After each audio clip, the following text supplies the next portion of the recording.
Hello, everyone, and welcome to episode 18 of the In a Nutshell podcast. I'm your host, Sean Vowells, and I'm joined by Joe Meade.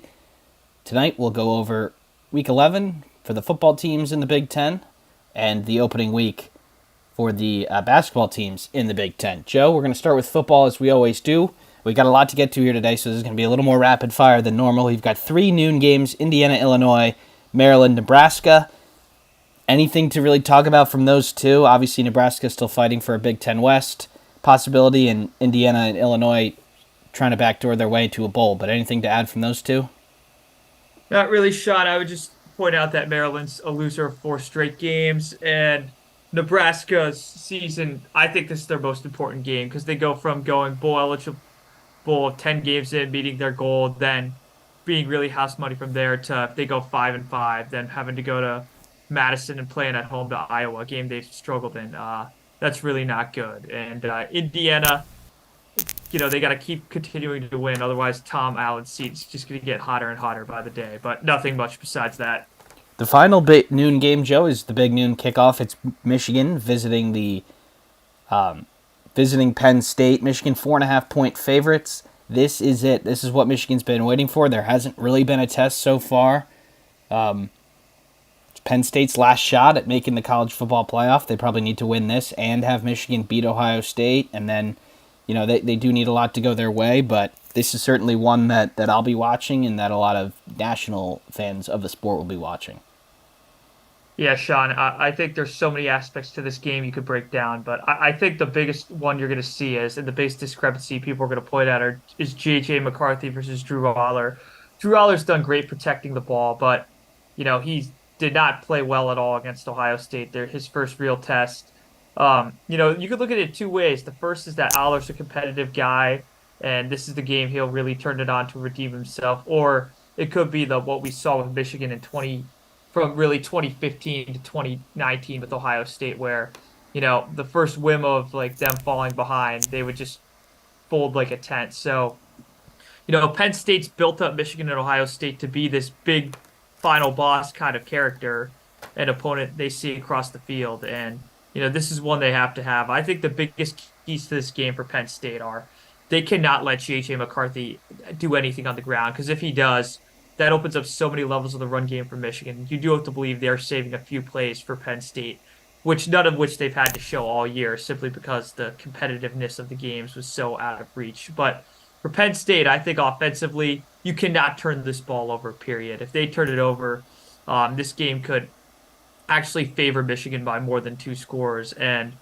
for Penn State defensively, contain J.J. McCarthy. Then for Michigan, I really think they could, as long as they avoid disaster on offense, and like a bunch of 3-and-outs, giving Penn State shorter fields. I have a hard time thinking Penn State's could be able to keep up, and especially on defense, if Michigan stuffs Penn State, that game's going to be on Drew Aller, and I don't think that would be an ideal situation for Yurcich and the Penn State offense. But let's move on to the next game, Sean. Next one, we got 3 games at 3:30. Rutgers visits Iowa. Iowa still in the thick of a Big Ten West race at 7-2. Rutgers at 6-3. They are bowl eligible. Um, you know, really at this point, the only thing that matters is the quality of bowl that they're going to get into. Iowa 1.5 point favorites should be a good one out there in Iowa City. Again, if you like the under and you like the memes that come from Iowa football, this is the second straight week where you're going to have a good time. The over-under for this is going to be historically low. This is a game where it's truly a coin flip. In Michigan, Penn State, I'm being pretty blatant that I think Michigan's going to win. Not to say that Penn State doesn't have a chance, but in this game, both teams have such a chance because when you play Iowa, you always have a chance. I bet you Rutgers did so many ball protection drills. They probably told Gavin Wimsatt if there's a Hawkeye within 10 yards, don't throw it near the guy, because this could just be a grind out, slug it out, 14-10 kind of game. And frankly, if either team gets into the 20s, or it's like 21-20, I'd be amazed. But for Iowa, definitely can't lose this relatively decent hold they have in the West. And with Wisconsin playing Northwestern a game, they're favored by 10 and Minnesota going to Purdue. you got to figure those two teams win. Nebraska's a bit more of a toss up, but for Iowa, this is a game you got to win at home, especially when you have Nebraska and when you have Nebraska the last week of the year in Lincoln. You just want to keep winning and secure that West so that Black Friday game does not mean too much in terms of the standings. The other 3:30 games, Joe, were the two that you mentioned. Minnesota visits Purdue. Tough year for Purdue. They do find themselves as 1-point favorites here. That's 3:30 at NBC. Minnesota absolutely needs that for any chance. Northwestern visits Wisconsin. Wisconsin minus 9.5. That is 3:30 on FS1. Northwestern 4 wins this year, 4-5. Maybe they can backdoor their way into a bowl after what has happened before the season for them. That would be an incredible accomplishment. But in Wisconsin, any hope for them, they've got to win this game too. Don't think we need to add anything else on those before we get to the final game, which is probably going to be the most lopsided one of the weekend. Michigan State visits number 1 Ohio State on Big Ten Saturday night, 7:30 on NBC. Ohio State 31.5-point favorites. Is it anything else other than let's see this game be out of reach in the first half? Because Ohio State has not done that this year. Big theme around the Detroit Free Press today and Detroit media is Mel Tucker, obviously 2-1 against Michigan, but the gap between, perennially the top dog in the Big Ten, Ohio State, has been so great. 56-7 in 2021, 49-20. It was really worse than that in 2022. This is a game that Michigan State's not even been, I don't even want to say competitive. They haven't belonged on the same, stratosphere as them, to put it one way. So, for Michigan State, this is really a house money game. They definitely are not going to make a bowl game unless they rattle off 3 wins here. I think just keeping it competitive. Maybe you do the 2015 where you rotate Levitt and Hauser to keep Ohio State on their toes to have some kind of offensive unpredictability. But I just don't see them containing Ohio State's offense. I understand McCord gets a lot of criticism, but I think he really only made 2 horrible decisions last week, and this is a game where Ohio State's going to be pretty conservative. The one thing I'd point out is Travion Henderson. This is a game, get him a decent workload, but not too much, especially because MSU's front 7 is very good. So maybe they'll test him a bit, but not a game where Ohio State should want to use their starters for more than probably 2.5, 3 quarters. And it will mean a lot because they haven't really done that yet this year. Maybe the Western Kentucky game, but a lot of their games have not. The result has been at least in a little bit of doubt at halftime. That cannot be the case this week. You score in your first couple possessions, game over, move on to the next week. But that is our Week 11 preview, Joe. I know a little quicker than usual, right on 8 minutes. As I'm talking right now, we're just over 8 minutes, so good time there. We are going to move into the opening week of college basketball. Now we're going to separate these guys into 3 categories. Teams that we thought were impressive in the Big Ten, some close calls where the Big Ten teams ended up winning narrowly, and then the 2 Big Ten teams that lost their opening game. So, Joe, first, I've got 5 teams listed that really impressed me. Obviously, didn't watch all of them. Number 1 is going to be Wisconsin. They dropped 105 points on Arkansas State. Now, they are in the 300s in defense, but I did not know Wisconsin was capable of that. They shot the ball well, over 50%, but A.J. Storr was really impressive. The St. John's transfer, and Connor Essegian just played 5 minutes. Obviously the Michigan State game was going on at the same time. I didn't get to watch this one, but that is an impressive start for the Badgers. Yeah, Sean, I'd kind of compare it to, I'm not going to try to steal your thunder too much, but kind of Michigan too, right?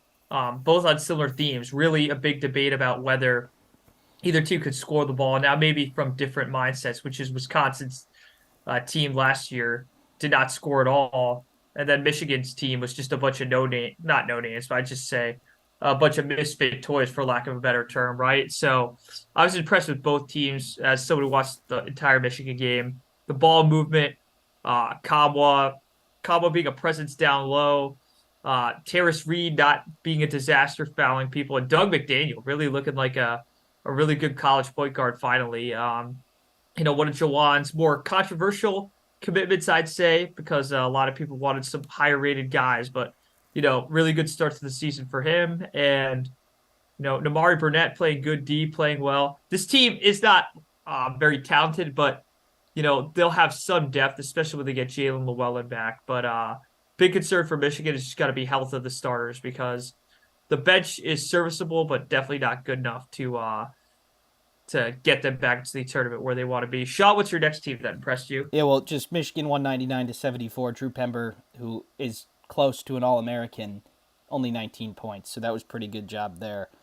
Michigan looked, got good looks. They made shots. That was, UNC Asheville is not terrible defensively, but the reason why they are considered a good mid-major is because their offense and how they spread it and stuff like that. So I think we're going to have to see it maybe a couple more times, but that is certainly as good as you could feel about Michigan after one game, as I think that's possible. They won by 25 over a team that was in the NCAA tournament last year.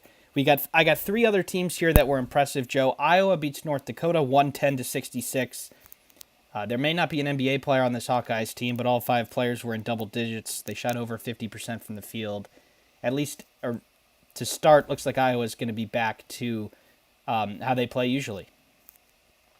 Yeah, Sean. Admittedly, did not catch a second of this game, but just I don't reading think the it was stat on line. TV, so BTN Yeah, Plus. yeah. Again, for Iowa, I think it just confirms that their offense is still going to be there, which no one really questioned in the offseason. Now, this defensive issue and how this is going to translate to some better opponents, especially without the presence of a clear-cut number one guy or NBA guy, which they've had over the past 3 years, is going to be the biggest question they have to answer. I'll go through two more quickly. Penn State beat Delaware State 79 to 45. Delaware State is pretty bad, but Penn State is also not supposed to be that great. I thought this was impressive from the Nittany Lions because Ace Baldwin, their guy, only had 5 points, and they're still able to put away a team that was only supposed to be an 18-point game. So the Nittany Lions off to a good start. Purdue beat Samford 98 to 45. Smith and Lawyer 4 threes each. You could tell that Purdue was still very angry about what happened last year, and this game was over by the first media timeout. They get their starters in there 18, 20, 22 minutes. They get out of town with a very large margin of victory against a team that is picked near the top of their conference and we might very well see in the NCAA tournament. Yeah, Sean. I just want to circle back to Penn State real quickly. One of the few returning, I believe, maybe one of two, or being the only one, Kanye Clary, man. 22 points. I just got to give credit to him, and as does most of Nittany Lion Basketball Nation, because you know a lot of people just thought this team would go the way Ace would go, and beating Delaware State's not too tall a task. But if he could become a second scoring option, because you have to assume Ace is going to do a lot better than 1 of 8 from the field, 0 of 4 from 3. Maybe Penn State could surprise a few people. I'm not saying they'll get into the tournament. I'm not going to say that based on one non-conference win, but something to keep an eye on as we get into November here. And, we had other wins. Nebraska beat Lindenwood. Minnesota beat Bethune-Cookman. Illinois beat Eastern Illinois. With the quality of opponent there, I figured that the ones that we talked about were more impressive. That's all the impressive teams, unfortunately, for our conference that we can talk about. Now we're going to move to the close calls section, Joe. I've got 3 here. 2 of them are really, really close calls, and one of them is more of like that was only a 15-point win. First, we'll start with Ohio State beating Oakland 79 to 73. This game was in doubt for, a lot of the second half. Oakland was winning at halftime and in the second half. Zed Key, 17 points off the bench, and Thornton and Gale also had 17 points each. What is your thoughts about this game? Is it just let's get the rust off, or are there some lingering issues for the Buckeyes? I didn't come out of this game thinking too negatively about Ohio State. I think Gale and Thornton, they showed us what they did at the end of last year. So it's nice to see they they started right where they left off. Zed Key looks better, man. I knew he lost some weight in the offseason, but he was moving around better. And if Akpara could be a good starter, play in there, stay there, play good D, and you can vary him with Key. I know it was 27 to 13 minutes wise, but if you could get like a 20-20 kind of deal, or you could vary looks. Chris Holman's a smart coach, and he's probably mostly showing some sets defensively and offensively that more so that they're still a very young team, so they want to get some guys, so just a basic offense before they go into anything too crazy. But Jamison Battle, 3 of 8 for the field. I expect that he'll do better than that. And frankly, they have so many scores on this team, Sean, that I could see it being, Thornton goes for 20 one night, the next he goes 9, but then Battle goes for 20, and Gale goes for 10. So I think it'll be a very up and down. And God forbid if they're all on, Sean, I think Ohio State's one of the more dangerous teams you'll see in this conference. Yeah, Oakland is 239 in Ken Pom for reference, so that is not certainly a low major, but not any of these great mid majors. 294th in defense, so I don't think that 79 figure will flatter the Buckeyes much, because even how bad they were last year, they could still score it. The next one, my Indiana Hoosiers skate by Florida Gulf Coast 69-63. They were losing at halftime and parts of the second half. But Indiana figured out a lineup. They went down the stretch, and they leaned on their defense to get the W. Trey Galloway and Kellel Ware were awesome. And then Gabe Cupps was in down the stretch, a 3-star recruit, while 5-star Mackenzie Mbako didn't play for the final 13 minutes. So, Joe, what are your thoughts about Indiana here? I think they have to play like they did from probably the middle of the second half, so like the 13-minute mark when they started to reaffirm. I don't know what it really was. The crowd was pretty into it. I mean, they obviously got more into it as Indiana, roared back in the second half, but it just looked like a team that was a fish fresh out of water. Certainly not too familiar with each other. And, toward the end, you saw that they were gelling better. But, these slow game starts, clearly not a trend. We're one game in, Sean. But, I don't think Indiana is nearly where they probably would like to be, but that doesn't mean that they're not going to have it figured out by the time conference play and the meat of their non-conference comes up. Yeah, the way that Florida Gulf Coast was going to win the game was to foul Indiana a lot and make threes. And they made a lot of threes. Some of them were tough, some of them were not. Just breakdowns defensively for IU, and then Indiana did not have a good day at the stripe. So that is a way that you can hang in games like that. But Indiana's defense is going to be as good as any this year in the conference. And once they figured out the lineup, Florida Gulf Coast went 7 minutes without a point or without a bucket. And I think Indiana will figure out their offense. They got, Mbako is the best offensive player on the team, and he only had 4 points. But all the other supposed starters were above 14 points. So that's a really good sign, because nobody's going to average 18, 19 a night. But you can have people averaging 12 and 13 at 14. Xavier Johnson was his first game back from a broken foot. And then, like I said earlier, Galloway and Ware were really showing a little bit more than they had previously, whether it was at Indiana or Oregon.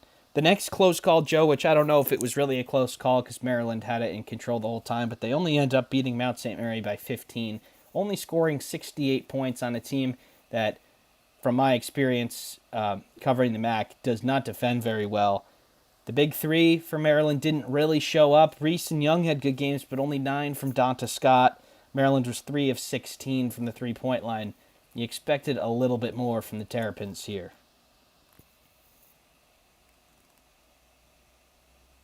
Sorry, I was on mute.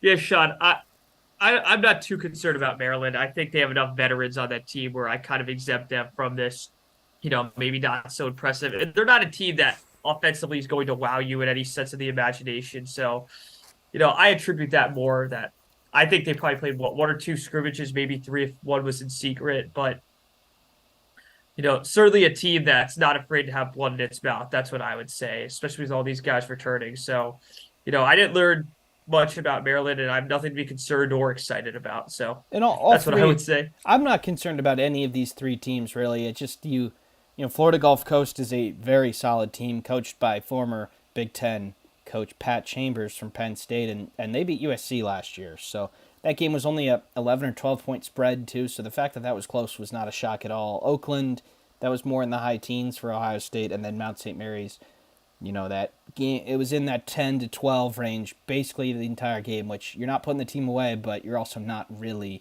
under, a ton of pressure. Joe, 2 Big Ten teams lost on Monday, and one of them was, I'd say, pretty expected, and the other one was not at all. We'll start with the game that happened in New Jersey. Princeton beat Rutgers 68-61. Rutgers' offense really struggled at times, and things you look at when a team struggles offensively. Did they turn it over? Did they miss a lot of free throws? They didn't do any of those, and they still didn't look good. So, are you a little bit worried about Rutgers? Yeah, Sean, I'm really worried about Rutgers. I think it was a neutral game. I'm not going to say who had more Princeton or Rutgers fans, but what I will say is Rutgers isn't going to be able to get away with playing that way. And by that way, I mean I think they'll still win a majority of their home games simply because the rack is such an intimidating atmosphere. But based on this offensive display where they never got in a rhythm, they didn't find a guy to go to. They kind of looked like they were playing hot potato keep away from each other. Um, that's a really bad side early on. I think Steve Pikiell's the right guy to figure that out. I'm sure they will do a lot better than they did on Monday, but not great, Sean. It is not great. Princeton did make the Sweet 16 last year, but they did lose their two best players from that team. Tosan Adarabiayo is in the NBA, and then Ryan Langborg is on Northwestern. So Princeton's not even supposed to be near the top of the Ivy League this year. Yale is pretty solid favorites there. So of any of the teams that lost, and I know Rutgers was probably the most likely to lose, but I think I'm most worried about them after one game because the problems coming into the season for the other teams, you're like, all right, they should figure those out by January. Rutgers, I don't know if they'll be able to score it enough. They will have games where they do, but I just don't think that is going to work over 20 games in the Big Ten. The other team that lost, Joe, James Madison goes into the Breslin Center and beats Michigan State 79-76. Tyson Walker had 35 points for the Spartans, but nobody else really showed up. Xavier Booker only 5 minutes, highly ranked freshman. The Spartans were 1 of 20 from behind the arc. That is 5% for those wondering. James Madison is supposed to win their league, but my goodness, what a tremendous letdown from the Spartans on day one. John, there are a few core rules in both college football and basketball, since this is a multi-focused podcast. The first one is don't lose to full name presidents. So you can lose to Washington, but don't lose to George Washington and not even president, signers of the Declaration of Independence. Don't lose to James Madison, and don't lose to Food either. Don't lose to Rice. Unfortunately for the Spartans, they did just that.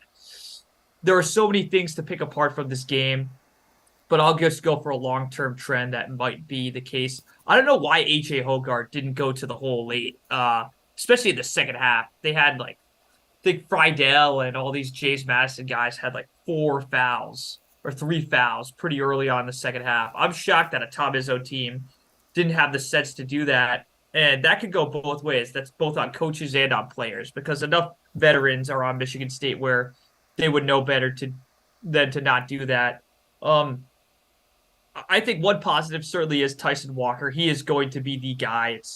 I can just tell you from day one, he's going to be the guy that's going to lead them, not going to carry them per se, but he's going to be a huge influence on that team. I do think Cohen Carr is exciting. 5 of 6, did score 14. He is a presence off the bench, but to be fair to him, he kind of stands out in that when Malik Hall and the rest of those guys, Jaden Akins, were non-existent. Malik Hall did catch a lot of flack after the game. I still think he's really good. I think he's probably shouldn't have been playing that much, but when you give him the 15 to 16 minute role, I still think he's really good. Wouldn't hit the panic button per se for Michigan State. They certainly hit the wake up button, and there's no really positive to losing to a team like this at home, Sean. It's not going to help their resume. For James Madison, there's a real path to an at-large bid now. You picked up one of the most impressive road wins. They have a couple other tough games. They're going to play Kent State, who made the tournament last year. So they're certainly the best team that I would say that a Big Ten team played it, unless I'm missing something. They had some high major transfers in there, and they had some big-time shots. That just felt like a first-round NCAA tournament game where the 14 seed or the 15 seed, they make a couple threes, and the higher-ranked team goes ice cold. And, they weren't even guarding A.J. Hoggard on the three-point line, and I kind of thought he was over that sort of performance. Last year, he proved that he was pretty solid and pretty consistent. And, Michigan State was supposed to be ready for the season. Now, I'm not saying they weren't, but, they returned everybody but Joey Hauser. They were supposed to be the team that looked as sharp as any. And I guess they never really do look sharp at this time of year, but this was supposed to be it was supposed to be different this year. Now, they do play Southern Indiana on Saturday. Good luck to them because they are going to get everything that they can handle from Michigan State. That might be a 40 or 50-point game. And then next Tuesday, they go to Chicago to play Duke in the Champions Classic. They are playing in the Gavitt Games. It'll be the last game, but Champions Classic, that game became a whole lot bigger for Michigan State than it was already. Duke is might be the best team in the country. And if they do win that, people are forgetting about this James Madison game real quick. But, Joe, we're going to go into the Gavitt Games real quick, unless you have anything to add on Michigan State. No, and for all our viewers, we'll preview the later Gavitt games next week. But we'll start with the earliest one on Monday. Michigan going to the Garden. Rick Pitino's debut at Madison Square Garden. They did pick up a nice 16-point win over Stony Brook yesterday. And Rick off the floor said he didn't even get off the floor before thinking, my mind's already to Michigan. Certainly a personal game for him. He was almost hired as the Michigan coach in 2001. Story for an off-season episode. And they were his last loss at Louisville in 2017 before he was unceremoniously fired that September. I think this is the most intriguing game in the country. Both teams, now Michigan, not as much hype as St. John's, but a lot of allure around them, I'd say, after that performance last night. So, are they going to be able to stop Ledlum, Soriano, and is Michigan going to have to test their bench? Because I think St. John's is going to Rick Pitino will really test that, and he'll test how good Doug McDaniel's decision-making is with that full court press and with all the zones they'll throw at them. But Sean? I would say both games went very similarly for these teams. They were high-scoring, fast-paced games where there were a lot of points scored. And, UNC Asheville is probably a little better than Stony Brook. Stony Brook should be at the middle of the Colonial, I believe. But St. John's they have a deep team. Soriano didn't even do that well in game one, and he's supposed to be the guy. And they still really were in control for most of that game against Stony Brook. So I think it's going to be a great game. It's a great way to lead off what I think is the last Gavitt Games. There's not as many this year, but that is going to be a really good one. 6:30 on FS1 on Monday, so should wrap up right as Monday Night Football is starting. And that, both teams are going to be thinking they've got a chance to win, rightfully so. Dingle and Ledlum, they're kind of similarly put together teams. A lot of good transfers, a lot of good players, but maybe not one superstar. The next game Monday night, Joe, is Xavier visiting Purdue, 8:30. Xavier has a whole lot of injuries and a whole lot of new players. Purdue seems to be as ready as any for the new season. I don't see this being much trouble for Purdue. They should roll in this one. They are at home, and a chance for a victory over a Power 5 opponent. Yeah, Sean, not too much to add for Purdue. This is a game where, they might experiment with their bench a little against a quality enough opponent. Maybe they won't destroy them the way they did their opponents this week, but, certainly looking for a comfortable 15, 20-point win for Purdue. And for our viewers wondering, we will preview Tuesdays, a lot of really good slate Tuesday. We will preview that on the next episode. But Sean, any wrapping up, any thoughts while we wrap up? Just there weren't any changes in the college football playoff rankings for the Big Ten teams. Ohio State's still number 1. Michigan is still number 3. I don't think there's any Big Ten teams in action tonight. I think everybody's already played, and everybody... I don't know about tomorrow either. There are some bye games on Friday and Saturday in the conference, but Monday is when the Gavitt game starts. There's no ACC Big Ten Challenge this year either. That is over. There may be some deal in the future for another conference that shares broadcasting rights with Fox, but none of that this year. So there won't be. This is the only conference challenge, and I think it lines up really nicely for the Big Ten.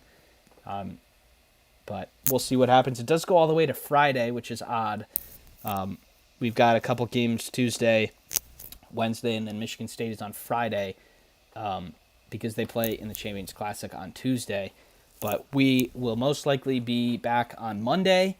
Just like to thank everybody for tuning in. No time for questions today, but we're double dutying it now with football and basketball. There's a brief time. Football will quiet down a little bit once we get done with the regular season, but an hour a week, we still will be able to get to questions at least once a week. So keep sending them in.